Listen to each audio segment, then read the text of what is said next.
stranded in the void. The vast emptiness of space stretched endlessly before Nara's eyes, a tapestry of distant stars that once filled her with wonder. Now, as she gazed out the view screen of her crippled ship, those same stars seemed cold and indifferent to her plight. Nara's slender fingers tapped frantically at the console, desperately trying to coax life back into the failing systems. "Mama, are we going to be okay?" The small voice came from behind her, tinged with fear but still holding on to hope. Nara turned to face her daughter, Lyra. The child's large, luminous eyes, a striking violet that matched her mother's, were wide with concern. Nara forced a smile, her antennas twitching slightly as she tried to project calm she didn't feel. "Of course, little one," Nara said, her voice soft and melodious despite the tension. "We're just having a small problem with the ship. I'll fix it soon." Lyra nodded, clutching her favorite toy, a small stuffed creature from their homeworld, closer to her chest. Nara's heart ached at the sight. They had left everything behind, fleeing a dying world in search of a new home. Now, lost in an uncharted sector of space, their future seemed more uncertain than ever. The ship groaned, a deep vibration that Nara felt in her bones. Warning lights flashed across the console, bathing the cockpit in an eerie red glow. Nara's four-fingered hands flew over the controls, but she knew it was futile. Their life support was failing, and without a miracle, they had perhaps a day left before. She pushed the thought away, unwilling to contemplate their fate. Instead, she focused on the task at hand, her mind racing through possible solutions. Their distress beacon was active, but in this remote region, the chances of anyone picking up the signal were slim. "Lyra, sweetheart," Nara said, turning to her daughter, "why don't you go to the sleeping quarters and try to rest? I need to concentrate on fixing our problem." Lyra hesitated, her small form trembling slightly. "But what if you need help?" Nara's heart swelled with pride at her daughter's bravery. "You're very kind, my dear. But the best way you can help right now is to stay safe and conserve energy. Can you do that for me?" After a moment, Lyra nodded. "Okay, Mama. But promise you'll call me if you need anything." "I promise," Nara said, watching as her daughter reluctantly made her way to the small sleeping area at the rear of the ship. Once alone, Nara allowed her composure to slip. Tears welled in her eyes, a quiet sob escaping her lips. How had it come to this? They had been so careful in planning their escape, choosing a reliable ship, and plotting a course through relatively safe space. But the unpredictable nature of the cosmos had other plans. A sudden surge in the ship's faltering power core had thrown them off course, sending them tumbling through an uncharted region. By the time Nora had regained control, their navigation systems were fried, and their engines were operating at minimal capacity. Now, they drifted aimlessly, their fate left to the whims of the universe. Nara took a deep breath, composing herself. She couldn't afford to give in to despair, not when Lyra needed her to be strong. With renewed determination, she turned back to the console, intent on squeezing every last bit of functionality from the failing systems. Hours passed in a blur of frantic work and mounting frustration. Nara's usually immaculate appearance was disheveled, her silvery hair falling in disarray around her face. Her skin, normally a soft blue, had taken on a paler hue from stress and fatigue. Just as she was about to give up hope, a faint beep caught her attention. Nara's heart raced as she focused on the ship's long-range scanner. There, at the very edge of its range, was a faint signal.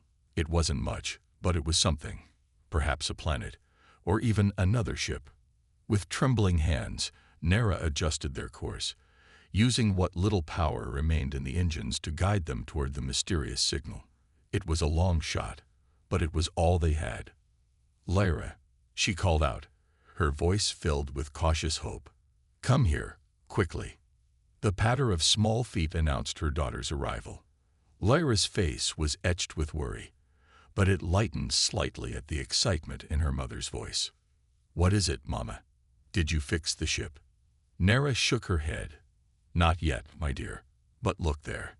She pointed to the faint blip on the scanner. We found something. I don't know what it is yet, but it might be our chance to get help. Lyra's eyes widened, a spark of hope igniting within them. Really? Do you think someone will rescue us? I don't know, Nara admitted, not wanting to give false hope. But we're going to do everything we can to find out. Now, I need your help. Can you watch this screen and tell me if anything changes? Lyra nodded eagerly, happy to have a task. As the child focused intently on the scanner, Nara returned her attention to guiding their crippled vessel. Every adjustment was a careful balance. Using too much power could leave them stranded, but too little might not get them close enough to whatever awaited them. As they inched closer to the mysterious signal, Nara felt a mix of anticipation and dread. What would they find? A habitable world where they could seek refuge. Another ship that might offer assistance, or something more sinister, space pirates or hostile aliens who would see them as easy prey. The hours crawled by, each moment filled with tense silence broken only by the occasional beep of the console or Lyra's quiet updates. Nara's eyes burned from fatigue, but she dared not rest. Their lives hung in the balance, dependent on her ability to guide them to safety. Finally, after what seemed like an eternity, the signal grew stronger. Nara's breath caught in her throat as she realized it wasn't a planet or a stationary object. It was moving. Another ship. Lyra, she said, her voice barely above a whisper. I need you to go back to the sleeping quarters and secure yourself. We're about to encounter another vessel, and I don't know if they're friendly. Fear flashed across Lyra's face, but she nodded bravely. Okay, Mama. Be careful. As her daughter retreated to safety, Nara steeled herself for what was to come. She activated the ship's limited defensive systems, not that they would do much good in their current state, and prepared to hail the approaching vessel. The view screen flickered to life, revealing a ship unlike any Nara had ever seen. Its design was sleek yet robust, with lines that spoke of both function and aesthetics. It was clearly more advanced than their own modest vessel, but that didn't necessarily mean its occupants would be friendly. With a deep breath, Nara opened a communication channel. Unknown vessel, this is the Star Wanderer. We are in distress and in need of assistance. Please respond. Seconds ticked by with no answer. Nara's heart pounded in her chest, fear and hope warring within her. Just as she was about to repeat her message, the view screen changed. The face that appeared was unlike any she had seen before. It was oddly shaped, with a prominent nose and small round ears. The skin was a pale pinkish color, and atop its head was a thatch of dark fur. But it was the eyes that caught Nara's attention. Deep brown and filled with an intelligence and curiosity that seemed to pierce right through her. Star Wanderer, this is Captain Jack Harper of the Earth vessel Horizon. We've received your distress call. How can we assist? Nara's mind reeled. Earth vessel. She had never heard of such a world or species, but at that moment, none of that mattered. Help had arrived, in the form of this strange, furless being. With a voice choked with emotion, Nara responded, Captain Harper, we are so grateful for your response. Our ship has suffered critical failures. We have a child on board, and our life support is failing. Please, can you help us? The being, Captain Harper, nodded, his expression softening. Of course. Prepare for docking. We'll bring you aboard and see what we can do for your ship. As the communication ended, Nara felt a wave of relief wash over her. They were saved. But as she looked back at the alien vessel growing larger in the view screen, a new apprehension took hold. They were about to step into the unknown, placing their lives in the hands of a species they had never encountered before.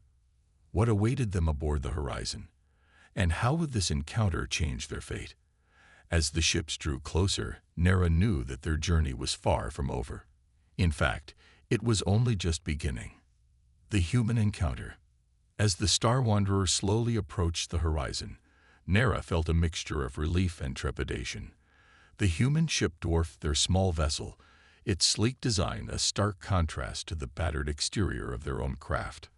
Nara called out to Lyra, her voice steady despite her nerves. "Lyra, come here, little one. We're about to board another ship." The child appeared, clutching her stuffed toy tightly. Her eyes widened at the sight of the massive human vessel filling their view screen. "Mama, what kind of people are they?" Nara knelt beside her daughter, gently smoothing her hair. "They're called humans, my dear. We've never met their kind before, but they've offered to help us. We must be brave and trust them." As the ships connected with a gentle thud, Nara took Lyra's hand and led her to the airlock. The door hissed open, revealing a brightly lit corridor and 3 figures waiting to greet them. Captain Jack Harper stood at the forefront, his presence commanding yet not intimidating. Beside him were 2 other humans, a woman with golden hair and a tall, dark-skinned man. All 3 wore uniforms adorned with unfamiliar insignias. "Welcome aboard the Horizon," Captain Harper said, his voice warm and reassuring. "I'm Captain Jack Harper. This is my first officer, Sarah Chen, and our chief engineer, Dr. Kwesi Okafor." Nara bowed slightly, a customary greeting among her people. "I am Nara, and this is my daughter, Lyra. We are deeply grateful for your assistance, Captain Harper." The humans exchanged curious glances, clearly intrigued by their alien visitors. Dr. Okafor stepped forward, a device in his hand. "If you don't mind, I'd like to run a quick scan to ensure you're not carrying any pathogens harmful to our crew." "It's standard procedure." Nara nodded, understanding the precaution. As the device hummed softly, scanning them, she observed the humans more closely. Their faces were so expressive, their eyes conveying a range of emotions that fascinated her. "All clear," Dr. Okafor announced after a moment. "They're safe to come aboard fully." Captain Harper smiled, gesturing down the corridor. "Excellent. Let's get you settled in, and then we can discuss your situation. Sarah, would you mind showing them to the guest quarters?" As they followed Sarah through the ship, Nara marveled at the technology surrounding them. The Horizon was clearly a pinnacle of human engineering, with systems far more advanced than anything she had encountered before. Lyra, her initial shyness fading, peppered Sarah with questions. "Why is your hair yellow? Do all humans look like you? What do you eat?" Sarah answered each query with patience and good humor, her gentle demeanor putting both aliens at ease. When they reached the guest quarters, Nara was surprised by the spaciousness and comfort of the room. "Please, make yourselves comfortable," Sarah said. "There are fresh clothes in the storage unit, and the replicator can provide any food or drink you need. Captain Harper will meet with you in an hour to discuss our next steps."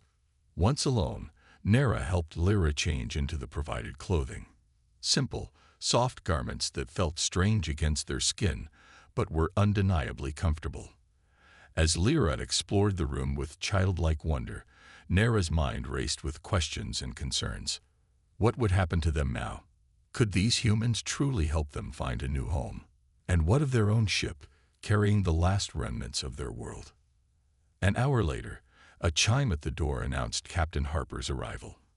He entered, carrying a datapad and wearing a thoughtful expression. "I hope you've had a chance to rest," he said, taking a seat across from Nara. "I've reviewed the data from your ship, and I'm afraid the news isn't good. The damage is extensive, beyond our ability to repair fully." Nara's heart sank. "I see. What are our options, Captain?" Harper leaned forward, his expression serious but kind. "We can salvage what we can from your vessel, personal belongings, cultural artifacts, anything of importance. As for you and your daughter, well, that depends on what you want. We're on an exploratory mission, charting this sector of space. You're welcome to join us, at least until we can find a suitable planet for you to settle on." Nara was taken aback by the offer. "You would do that for us, but you don't even know us." A small smile played on Harper's lips. "It's what we do, Nara. Exploration, discovery, and helping those in need. It's at the core of who we are as a species. As they discussed the details of their arrangement, Nera found herself warming to the human captain. There was a sincerity in his words, a genuine desire to help that touched her deeply. Over the next few days, Nara and Lyra began to acclimate to life aboard the Horizon. The human crew was endlessly fascinated by their alien guests, eager to learn about their culture and share their own. Lyra, in particular, thrived in this new environment, her natural curiosity finding a perfect outlet among the inquisitive humans.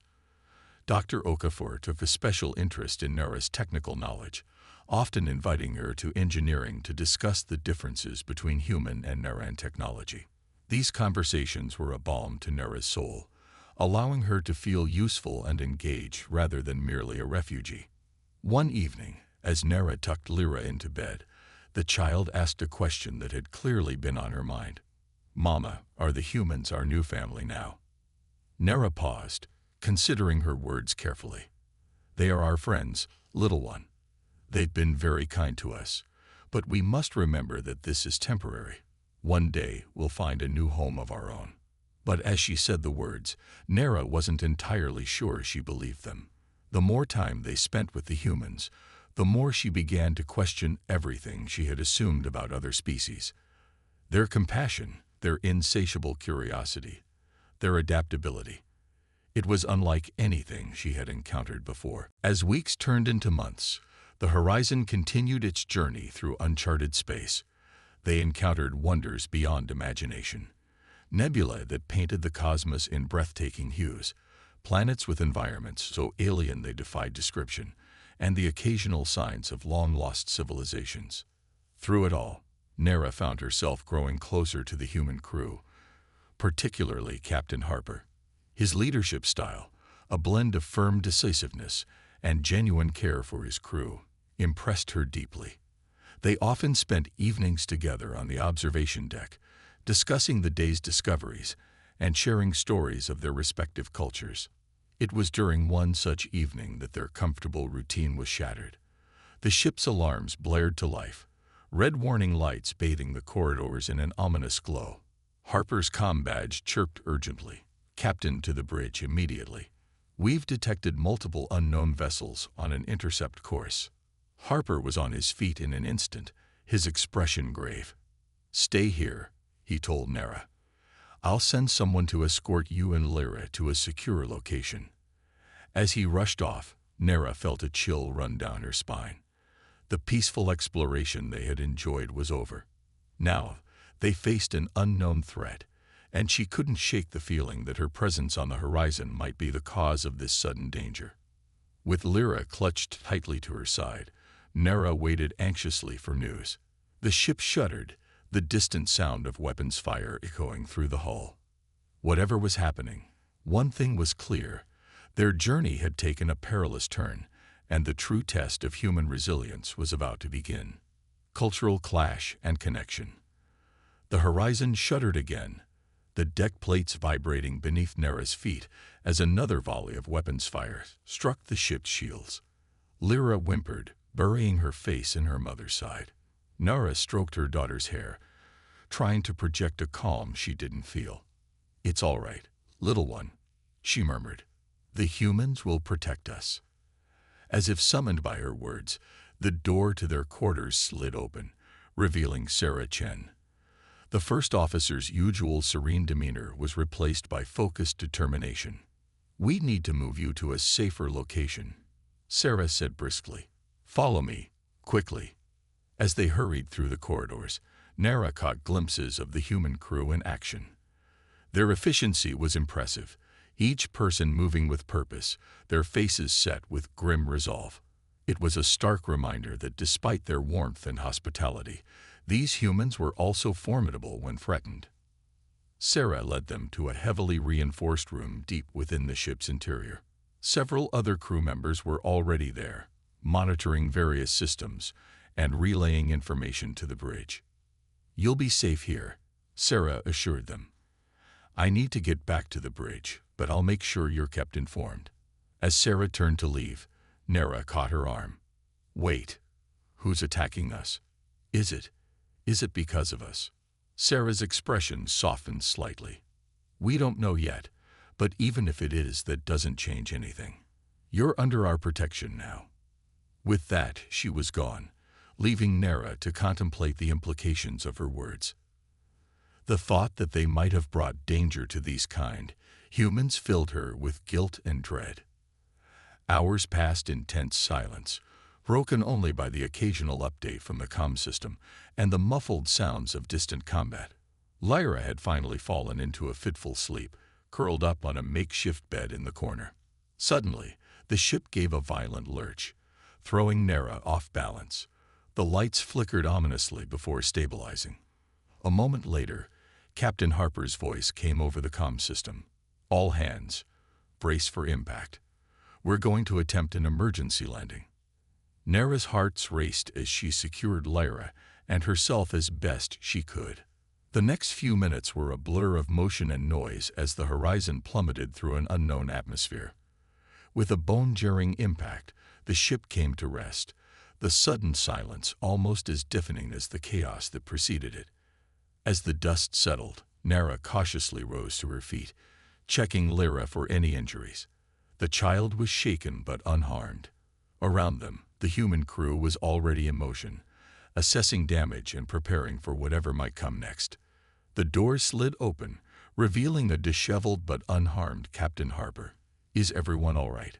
he asked, his eyes quickly scanning the room before settling on Nera and Lyra. Nera nodded. "We're unharmed. Captain, what happened? Where are we?" Harper ran a hand through his hair, a gesture Nera had come to recognize as a sign of stress. "We were attacked by a group calling themselves the Collective. They're a coalition of species dedicated to protecting this sector from outside influence. Apparently, our presence here wasn't welcome." He paused, his expression darkening. "They were particularly interested in you and Lyra. It seems your species is known to them, and not in a good way." Nera felt a chill run down her spine. "What do you mean?" "According to their demands, your people once attempted to colonize this sector, centuries ago. It didn't end well for either side. The Collective views all Nerans as a potential threat." The revelation hit Nera like a physical blow. Her people, colonizers, aggressors. It went against everything she had been taught about their history. But as she thought back to the legends of their ancestors' great spacefaring past, she realized there were gaps in the narrative, conveniently glossed over. I didn't know," she whispered, her voice choked with emotion. "Captain, I swear we meant no harm. If we had known." Harper held up a hand, silencing her. "Nara, you're not responsible for the actions of your ancestors. We don't abandon friends because of ancient history." His words, spoken with such conviction, brought tears to Nera's eyes. But before she could respond, an alarm blared through the ship. "Captain, to the bridge." A voice called urgently over the comm. "I have to go," Harper said, already moving towards the door. "Stay here, stay safe. We'll figure this out." As he left, Nera was left to grapple with the weight of this new knowledge. Her entire understanding of her people's history had been upended, and now they were stranded on an unknown world, facing an enemy they never knew existed. Hours passed in tense waiting. Lyra, sensing her mother's distress, remained unusually quiet, content to sit and draw with some materials provided by the human crew. Nera found herself studying her daughter, wondering what future awaited her now. Finally, Captain Harper returned, his expression grave. "We've made contact with the Collective," he announced. "They're demanding we hand you over in exchange for safe passage off this planet." Nera's heart clenched in fear, but before she could speak, Harper continued. "I want to be clear. That is not an option we're considering. We don't trade lives, no matter the circumstances." Relief flooded through Nera, followed quickly by guilt. "But Captain, you can't risk your entire crew for us. We're not worth." "That's not for you to decide," Harper interrupted firmly. "You're part of this crew now, whether you realize it or not. We protect our own." His words stirred something deep within Nera, a sense of belonging she hadn't felt since leaving her homeworld. But it also brought a new resolve. She couldn't allow these humans to sacrifice themselves for her and Lyra. There must be another way, she said, her mind racing. Perhaps I could speak with them. Explain that we're not a threat. Harper considered this for a moment. It's risky, but it might be our best option. We'll set up a secure communication channel. But Nara, be careful. These people have centuries of prejudice to overcome. As they prepared for the negotiation, Nara felt a strange mix of fear and determination. She was about to confront a part of her people's history she never knew existed, and the stakes couldn't be higher. With Lyra safely in the care of Dr. Okafor and his medical team, Nara stood before the view screen, Captain Harper at her side. As the screen flickered to life, revealing the stern faces of the collective's leaders, Nara took a deep breath. This was more than just a negotiation for their lives. It was a chance to bridge a gap created by centuries of misunderstanding and fear. As she began to speak, Nara silently prayed that the compassion and understanding she had experienced from the humans would be enough to sway the hearts of those who saw her as an enemy. The fate of not just herself and Lyra, but of the entire Horizon crew hung in the balance. And in that moment, Nara vowed to herself that she would find a way to repay the faith these remarkable humans had placed in her, no matter the cost. Betrayal and sacrifice. The faces on the view screen were a mosaic of alien features, each representing a different species within the collective. Their expressions ranged from open hostility to wary curiosity. At the center was a being with iridescent scales and piercing yellow eyes, clearly the leader. "I am Zaxlor, High Commander of the Collective," the scaled being announced, its voice a sibilant hiss. "You harbor fugitives of a race that once brought devastation to our worlds. Surrender them, or face annihilation." Nara stepped forward, her voice steadied despite her racing hearts. "High Commander, I am Nara of the Nuran people. I assure you, we are not the conquerors of old. We are refugees, seeking only peace and a new home." Zaxlor's eyes narrowed. "Pretty words, but the crimes of your ancestors cannot be so easily dismissed. How do we know you do not harbor the same imperialistic ambitions?" For the next hour, Nara poured her heart out, sharing the story of her people's decline, their dying world, and their desperate flight into the unknown.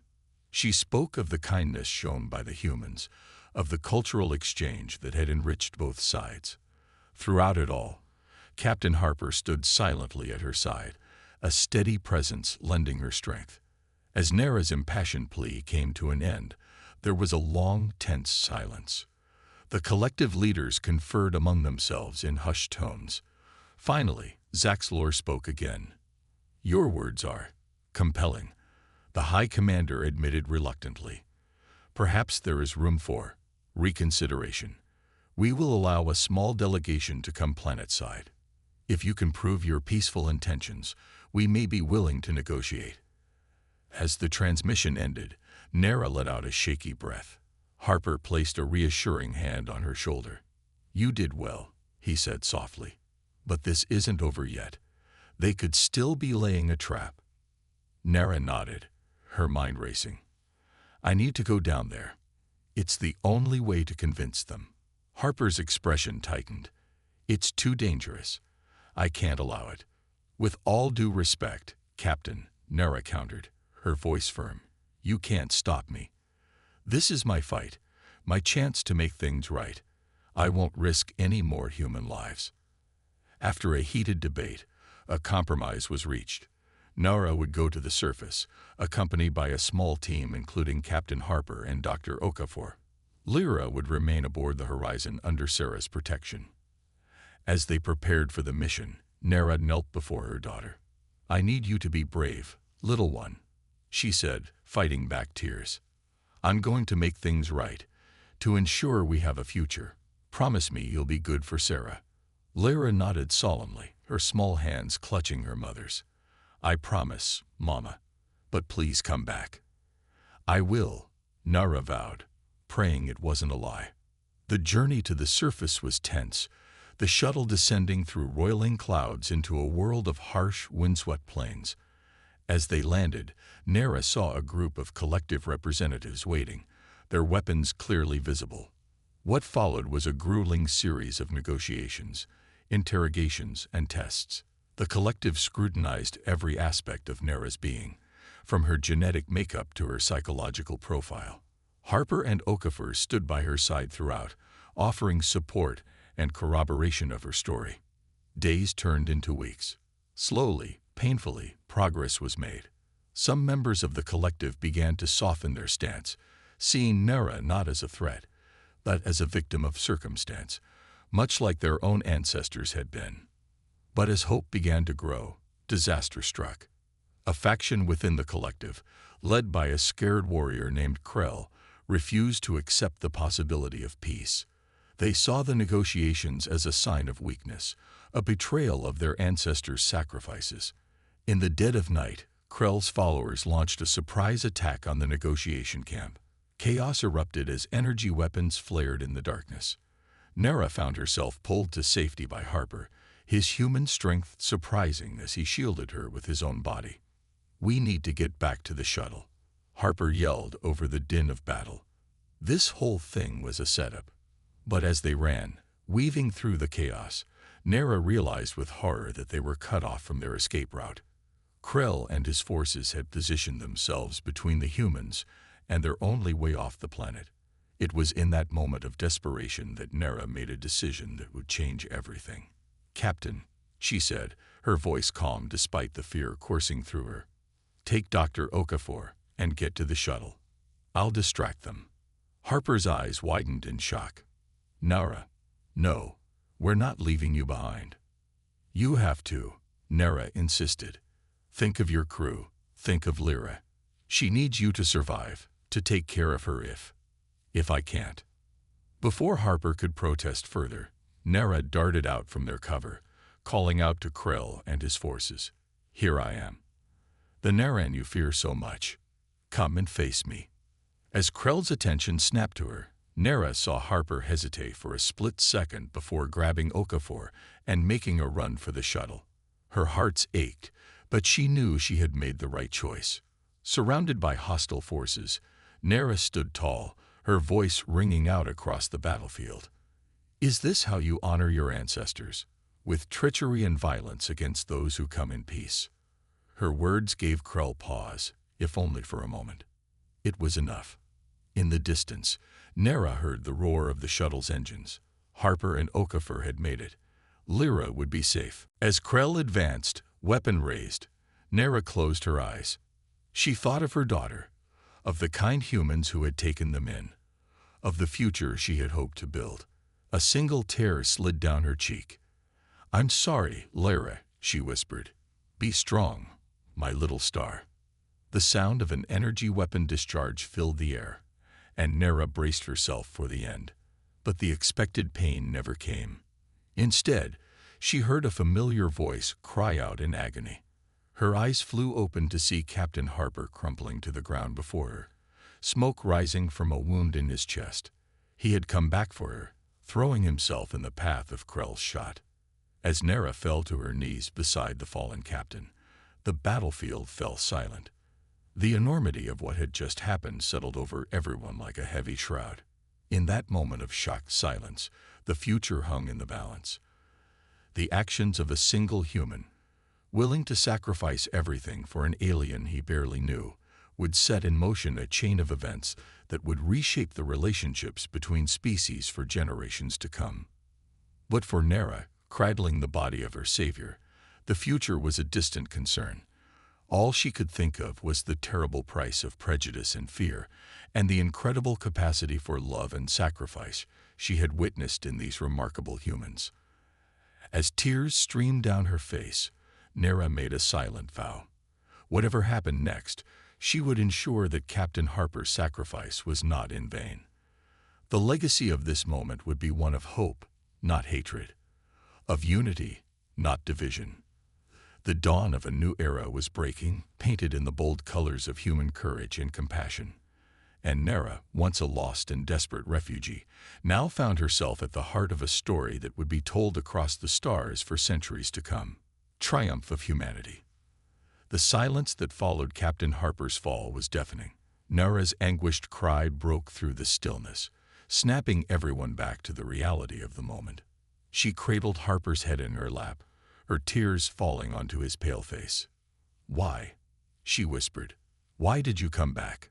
Harper's eyes fluttered open, his breath coming in ragged gasps. "Couldn't leave you," he managed. "Not what we do." His words, barely audible, carried such weight that even Krell and his forces lowered their weapons, stunned by the human's selfless act. Suddenly, the air was filled with the sound of multiple shuttles descending. The Horizon's crew, led by Sarah Chen, had come to their aid. As medical teams rushed to Harper's side, Nara found herself face to face with Krell. The warrior's expression was a mix of confusion and grudging respect. Why would he do that? Krell demanded. Sacrifice himself for an alien. Nara stood tall, her voice steady despite her tears. Because that's who they are, Krell. Humans don't just explore space. They explore the boundaries of compassion and understanding. They see beyond our differences, to the heart of what unites us all. Her words seemed to resonate not just with Krell, but with many of the watching collective members. The atmosphere began to shift, tension giving way to a cautious curiosity. In the days that followed, as Harper fought for his life in the Horizon's medical bay, something remarkable began to unfold on the planet's surface. The collective, shaken by the human captain's sacrifice, opened up to real dialogue for the first time. Nara found herself at the center of these discussions, bridging the gap between human, Naran, and collective cultures. She shared stories of her time aboard the Horizon, of the kindness and curiosity that defined humanity at its best. Lyra, reunited with her mother, became an unexpected ambassador in her own right. Her innocence and openness touched even the most hardened hearts among the collective. Children from various species began to play together, their laughter a poignant reminder of what was at stake. As the negotiations progressed, Dr. Okafor made a breakthrough that would change everything. Working tirelessly with both human and collective scientists, he discovered that the planet they had landed on was suffering from a subtle but devastating ecological imbalance, one that Naran biotechnology was uniquely suited to address. This revelation shifted the entire dynamic. Suddenly, the Narans weren't just refugees seeking shelter. They were potential saviors of a dying world. The skills and knowledge Nara's people had developed in trying to save their own planet could now be applied here, turning a potential conflict into a collaborative effort for mutual benefit. Weeks turned into months. The Horizon underwent repairs, its crew working alongside members of the collective. Cultural exchanges flourished, with humans, Narans, and various collective species sharing knowledge, art, and traditions. Through it all, Captain Harper's condition remained critical. Nara spent every spare moment by his bedside, reading to him, sharing the progress of the negotiations, willing him to wake up and see the change he had sparked. Finally, after what seemed like an eternity, Harper opened his eyes.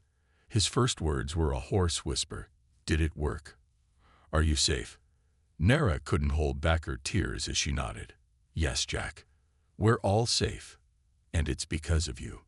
As Harper recovered, he witnessed the transformation taking place. The planet, once a battleground, was becoming a symbol of interspecies cooperation. Naran environmental engineers worked alongside collective scientists, implementing solutions that were already showing promising results. The Horizon, fully repaired, prepared for its departure. But this time, it wouldn't be leaving alone. A joint mission had been agreed upon. Humans, Narans, and representatives from the collective would journey together, exploring the galaxy and spreading a message of unity. On the eve of their departure, a grand ceremony was held. Captain Harper, still weak but determined to stand, addressed the assembled crowd. "When we set out on this mission," he began, his voice strong despite his ordeal, "we hoped to discover new worlds, new species. But what we found was far more valuable. We discovered the true potential of unity, of looking beyond our differences to see the common spirit that binds all sentient beings. He turned to Nera, standing proud with Lyra by her side. We found family in those we once thought alien. We found hope in the face of centuries-old conflict. And in doing so, we've charted a course not just across the stars, but towards a future where the boundaries between us fade away, replaced by bonds of understanding and mutual respect. As the crowd cheered, Nera felt a sense of belonging she had never known before. She was no longer just a refugee, no longer defined by the mistakes of her ancestors. She was part of something greater, a movement towards a more united galaxy. The next day, as the horizon lifted off, its crew more diverse than ever before, Nera stood on the bridge beside Captain Harper. Lyra sat at a junior science station, her eyes wide with wonder as she watched the planet shrink beneath them. "Where to now, Captain?" Nera asked, a smile playing on her lips. Harper's eyes twinkled with renewed purpose. "Everywhere, Nera. We have a whole galaxy to explore, bridges to build, and a message of hope to spread." As the ship engaged its warp drive, streaking off into the unknown, Nera felt a surge of excitement.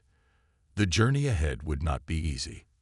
There would be challenges, misunderstandings, and obstacles to overcome. But she knew that with the indomitable spirit of humanity leading the way, anything was possible. The stars streaked by outside, each one a potential new adventure, a new chance to showcase the very best of what sentient beings could achieve when they came together. And at the heart of it all was the story of a lost alien woman, a brave human captain, and the unbreakable bonds they had forged across the vast expanse of space. As the horizon ventured into the unknown, it carried with it the hopes and dreams of multiple species, united in their quest for understanding and cooperation. The triumph of humanity had become the triumph of all, a beacon of hope shining brightly in the cosmic night, guiding the way towards a brighter, more united future for all.